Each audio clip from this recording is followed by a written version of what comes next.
आज जो टॉपिक हम लोग देखेंगे वो है लॉ ऑफ टॉर्ट्स।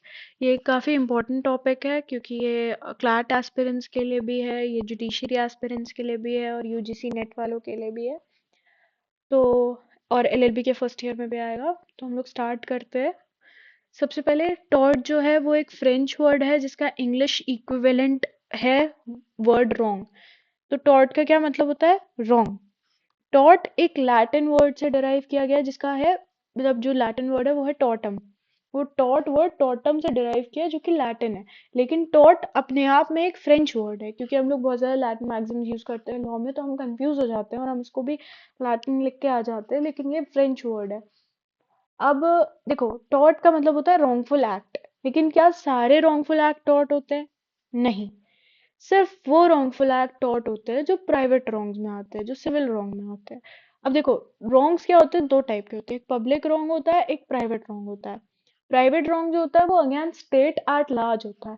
ठीक है, मतलब अगेंस्ट स्टेट या अगेंस्ट पब्लिक एट लार्ज होता है। जैसे सपोज एक सड़क है, मैंने उस पर गड्ढा खोद दिया, तो क्या हुआ? वो, अब जितने भी लोग उस सड़क को यूज कर रहे हैं सबके लिए प्रॉब्लमैटिक सिचुएशन क्रिएट कर रहा है, तो क्या हुआ? वो पब्लिक रॉन्ग हुआ, क्योंकि वो पब्लिक को प्रॉब्लम क्रिएट करके दे रहा है। लेकिन सपोज उस गड्ढे पे कोई एक इंसान गिर जाता है, तो वो एक प्राइवेट रॉन्ग हो जाएगा। ठीक है, वो अगेंस्ट इंडिविजुअल हो जाएगा। अब क्या सारे सिविल रॉन्ग टॉट होते हैं? सारे सिविल रॉन्ग टॉट नहीं होते हैं। सिविल रॉन्ग भी कई प्रकार के होते हैं, जैसे कि देखो, ब्रीच ऑफ ट्रस्ट हो गया, ब्रीच ऑफ कॉन्ट्रैक्ट हो गया, टॉर्ट हो गया, इक्विटेबल ऑब्लिगेशंस में आ जाते हैं। तो इसीलिए हर सिविल रॉन्ग को भी तुम टॉर्ट नहीं कह सकते, लेकिन जो टॉर्ट होता है वो सिविल रॉन्ग ही होता है। टॉर्ट जो है वो अनकोडिफाइड लॉ है, तो वो हम लोग सिर्फ और सिर्फ कॉमन लॉ के थ्रू, प्रेसिडेंस के थ्रू उसको फिगर आउट करते हैं। एक ऐसी सिचुएशन जो पास्ट में हुई है उसके बेसिस पे हम आगे की सिचुएशन पे आपका जजमेंट प्रोनाउंस करते हैं। और इन केस कोई नया सिचुएशन अराइज होता है तो हम लोग पास्ट प्रेसिडेंट्स और रीजनेबल माइंड वो सब लगा लोगों के आंसर निकालते हैं कि क्या होगा। बस यही है, इतना टॉट में वैसे दिमाग, मतलब anyways. Section 2M of limitation act जो है वो ये कहता है कि tort is a civil wrong which is not exclusively a breach of contract और अ ब्रीच ऑफ ट्रस्ट। ये इकलौता सेक्शन है हमारे पूरे इंडियन स्टैट्यूट्स में जो टॉर्ट की मेंशनिंग करता है। अब एग्जाम्पल क्या हो गया टॉर्ट का? देखो, जैसे कि पहले मैंने बताया ना कि वो एक गड्ढे वाला, या सपोज मिस्टर एक्स एक पेशेंट है, वो डॉक्टर के पास गया, मतलब सर्जन के पास गया। उसने कहा भाई, मतलब ऐसा ऐसा इशू है, आप मेरी सर्जरी करा दो। या डॉक्टर ने ही मतलब निकाला जो भी। तो उसने कहा कि ठीक है, आपको सर्जरी की जरूरत है। अब उसकी सर्जरी के लिए जब गए, तो उसकी नेग्लिजेंस के कारण, वो नहीं होता है सिजर छोड़ देते हैं अंदर पेट में या पता नहीं क्या क्या कर देते हैं, तो उसके कारण, जो नेग्लिजेंस के कारण उसको इंजरी बढ़ गई है, वो मर गया है, कुछ ऐसा हो गया, तो उसको टॉर्ट में भी मतलब डैमेजेस मिलेंगे। अब हाँ, वही बात ऊपर भी लिखी थी कि वही सिविल रॉन्ग है, एक्सक्लूसिवली ब्रीच ऑफ कॉन्ट्रैक्ट नहीं है, ब्रीच ऑफ ट्रस्ट नहीं है। ब्रीच ऑफ कॉन्ट्रैक्ट क्या होता है? जैसे देखो, ए और बी ने एक समझौता किया कि ठीक है, मैं तुम्हें लकड़ी दूंगा और तुम जाके इसकी टेबल बना देना। तो ये एक कॉन्ट्रैक्ट हो गया। कंसिडरेशन वगैरह को अभी दिमाग में नहीं लाते, अभी सिर्फ मतलब बेसिक आइडिया ले लो। ठीक है, अब ब्रीच ऑफ ट्रस्ट भी ऐसे ही हो गया। लेकिन टॉर्ट में क्या डिफरेंस है? देखो, टॉर्ट मेरे और तुम्हारे बीच में नहीं है, टॉर्ट मेरे और लॉ के बीच में है। अब अगर कोई किसी का घर है, मैं उस पे जाके घुस जाऊं, ट्रेसपासिंग, तो वो क्या हुआ? वो मेरे पे लॉ एक ऑब्लिगेशन डालता है कि मैं ऐसा एक्ट ना करूं, तो वो टॉर्ट के अंदर आ रहा है। क्यों? क्योंकि वो लॉ ने डाला है, बट वो एक ब्रीच ऑफ, मतलब हो रहा है, कुछ तो ब्रीच हो रहा है। ठीक है, प्राइवेट जो इंडिविजुअल के राइट्स है वो इन्फ्रिंज हो रहा है। अब डेफिनेशन जो है मल्टीपल ज्यूरिस्ट ने टॉट की दी है, क्योंकि ज्यूरिस्ट डेफिनेशन बहुत इंपॉर्टेंट होती है तुम्हारे आंसर के लिए, और ज्यूरिस्ट हर जगह कुछ ना कुछ बोल के जाते हैं और वो हमें पढ़ना पड़ता है। तो सबसे पहले हम लोग सैलमन की डेफिनेशन पे आ जाते हैं। अभी जो लोग एलएलबी के फर्स्ट ईयर में है वो अभी नया नया सैलमन को सुन रहे होंगे, लेकिन एक बार ज्यूरिस्प्रूडेंस तक तुम लोग आ जाओ, तुम लोग सैलमन को हर जगह, हर कहीं बोलते सुन चुके होंगे। तो सैलमन क्या है? मतलब सैलमन क्या तो क्या ही है, बट उनकी जो डेफिनेशन है वो ये है कि civil wrong for which remedy is a common law action for unliquidated damages and which is not exclusively breach of contract, breach of trust और अदर म्योरली इक्विटेबल ऑब्लिगेशन। ठीक है, ऐसा सिविल रॉन्ग हो रहा है ये। ठीक है, कॉमन ये सॉरी पब्लिक रॉन्ग नहीं हो रहा है, for which the remedy is common law action. अब देखो जो हमारे यहाँ पे एक कॉमन लॉ होता है, एक सिविल लॉ होता है, ठीक है। कॉमन लॉ सिस्टम्स क्या है, हमारा इंडिया जो है वो एक कॉमन लॉ सिविल लॉ का मिक्स्ड सिस्टम है।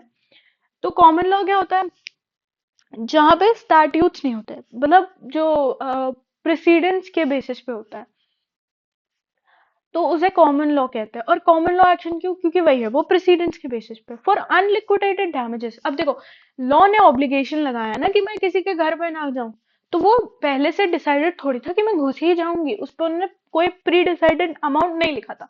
वही होता है अनलिक्विडेटेड डैमेजेस, ऐसे डैमेजेस जो प्री डिटरमाइंड नहीं है। कोर्ट डिटरमाइन करेगा कि अच्छा ठीक है, अब तुमने इतना इन्फ्रिंज किया राइट, तो तुम्हें इतना डैमेज देना पड़ेगा, वो कोर्ट डिटरमाइन करता है। डैमेज जो होता है वो लीगल लॉस होता है, और डैमेजेस जो वर्ड है वो होता है मॉनेटरी कंपेंसेशन, पैसा देना, ठीक है।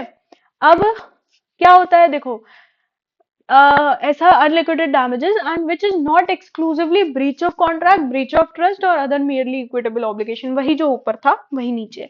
बट सैलमन की जो डेफिनेशन है वो इंपॉर्टेंट भी है, और वो काफी सारे एस्पेक्ट्स को समझा भी रही है, तो एटलीस्ट सैलमन की डेफिनेशन तो याद कर ही लेना। अब Fraser, infringement of right in rem of a private individual giving a right of compensation at a suit of injured party। अब क्या right in rem, right in personam, दो टाइप के राइट्स होते हैं।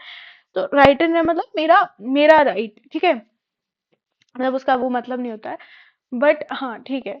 तो infringement of right in rem of a person, ठीक है, of a private individual, जिसके कारण राइट ऑफ कंपेंसेशन आ जाता है, ठीक है, उसे हम कहते हैं, सॉरी उसे फ्रेजर कहते हैं कि वो टॉट हुआ, ठीक है, अगेंस्ट अ पर्टिकुलर थिंग होता है राइट एंड रेम का मतलब, मैंने अभी सर्च कर लिया, मेरे को एकदम से भूल गया था।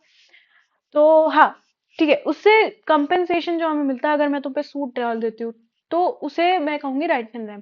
अब फिर विनफील्ड है, विनफील्ड ने कहा टॉर्शियस लाइबिलिटी जो है वो तब अराइज होती है जब ब्रीच ऑफ ड्यूटी होती है, और वो कौन सी ड्यूटी होती है, primarily fixed by law, this duty is towards person generally and its breach is redressable by action for unliquidated damages. अब क्या वो कह रहे हैं, देखो ये टॉर्शियस लाइबिलिटी है वो ऐसी ड्यूटी पे अराइज हो रही है जो कि लॉ ने फिक्स करी है हम पे, और अगर ऐसी ड्यूटी, ये जो ड्यूटी है वो लोगों के लिए आ रही है, और इसका जो ब्रीच है, मतलब मान लो मैंने इसको तोड़ दिया, इस ड्यूटी को नहीं किया, तो वो रिड्रेस कैसे होता है उसके लिए, मतलब हमें क्या उसका पश्चाताप तरीके से समझ लो, क्या होता है इसका, अनलिक्विडेटेड डैमेजेस, ठीक है, कि ऐसे डैमेजेस जो प्री डिसाइडेड नहीं बट अब कोर्ट डिसाइड करेगा तुमने कितना ब्रीच किया, उसके हिसाब से तुम्हें डैमेजेस मिलेंगे, सॉरी दूसरे को डैमेजेस मिलेंगे। अब इसके इंपॉर्टेंट कंक्लूजन्स क्या है, इवेंचुअली देखो तुम लोग जब आंसर लिखते हो तो 3 पार्ट में उसको पहले अपने दिमाग में डिवाइड करके जाया करो। पहले मतलब एग्जाम के पहले हर टॉपिक को उठाओ, और हर टॉपिक का 3 भाग में डिवीजन कर लो, कि अरे एक क्वेश्चन अगर सपोज टॉट से आ गया कि डेफिनेशन ऑफ टॉट क्या है, तो तुमने पहले उसका इंट्रोडक्शन दिया कि टॉट जो है ऐसी ऐसी भाषा से ऐसे ऐसे से डिराइव हुआ है, ये उसका मतलब है, अनकोडिफाइड है, कॉमन लॉ सिस्टम, ब्ला ब्ला ब्ला, तुमने लिख दिया, ठीक है, प्राइवेट रॉन्ग, पर्सनल रॉन्ग, सब लिख दिया, ठीक। अब इसके बाद तुम आ जाते हो कि ठीक है ये इसका मेन कंटेंट है, इसका बॉडी कंटेंट, उस पर तुम सारी डेफिनेशंस ले आओगे, सेम चीज रिपीट करोगे, हर डेफिनेशन को समझाओगे, डैमेज वर्ड को समझाओगे, डैमेजेस को समझाओगे, लिक्विडेटेड अनलिक्विडेटेड सब चीज को समझाओगे, एंड तुम करोगे तो तुमको कंक्लूजन भी एक लिखना पड़ेगा। जब तुम कंक्लूजन लिखोगे तो तुमको ऊपर वाले पॉइंट्स को एक तरीके से और देखो, कंक्लूजन लिखना इसीलिए भी इंपॉर्टेंट होता है क्योंकि कई बार ऐसा होता है कि जो चेकर है वो बैठा है, अब उसने जो मतलब एग्जामिनर चेकर जो भी, तो वो बैठा है, अब उसने क्या, उसके पास 70 कॉपीज है, तो वो 70 कॉपीज कभी कभी उसका पढ़ने का मन नहीं होता, तो वो क्या करता है, वो कंक्लूजन देख लेता है, ठीक है। फ्लो चार्ट बनाना एग्जाम में उससे मार्क्स मिलता है, क्योंकि क्या है वो ऊपर ऊपर से दिख जाते हैं कि अच्छा इसने इतने सारे फ्लो चार्ट बनाए, उसको कंटेंट तो पता ही था, उसको शॉर्ट में दिख जाता है तो उसका काम आसान होता है। कंक्लूजन में वो देख लेता है कि इसने जितनी भी चीजें बोली हैं उसको समराइज तो किया ही होगा। अब जब तुम उसको समराइज करते हो, उसको वो चीज दिख जाती है, तो वो तुम्हें वैसे ही मार्क्स दे देता है और आगे बढ़ जाता है, इससे तुम्हारे नंबर भी बढ़ते हैं, पन्ने भी बढ़ते हैं। तो अब टॉर्ट जो है वो सिविल रॉन्ग है, हर सिविल रॉन्ग टॉर्ट नहीं है, ठीक है। और जो इसका रीड्रेसिंग इसकी कैसे होती है, एक्शन लाते हैं अनलिक्विडेटेड डैमेजेस के लिए। इसका एक केस लॉ समझ लो, देखो जय Lakshmi salt whorls P limited versus state of Gujarat, ये 1994 का केस है। इसमें कोर्ट ने कहा था कि जो टॉर्ट है वो आइडिया ऑफ मोरालिटी पे बेस्ड है, ठीक है। और इसका एक ही मतलब बिलीफ है कि कोई भी इंसान दूसरे इंसान के द्वारा हार्म नहीं होना चाहिए, भले ही दूसरा इंसान जानबूझ के कर रहा हो या इनोसेंटली कर रहा हो, ठीक है। तो इसीलिए टॉर्ट को एकदम ऐसे मतलब किसी स्टैट्यूट के उस पर बंधन में बांधना नहीं चाहिए, वो एक एवर ग्रोइंग फील्ड है, एवर ग्रोइंग स्कोप है उसका। तो इसीलिए उसको वैसे ही चेंजिंग कल्चर, चेंजिंग सोसाइटी की तरह उसको क्या कहते हैं, उसको बदलाव आने देना चाहिए। तो यहाँ हमारा टॉर्ट का समाप्त हो जाता है। इससे आई गेस आप लोग इतना तो समझ ही गए होंगे कि लॉ ऑफ टॉर्ट क्या है और इसके क्या क्या डेफिनेशंस हैं। इतना ही तुम लोगों को लिखना है, यही इंपॉर्टेंट है। बस, थैंक यू।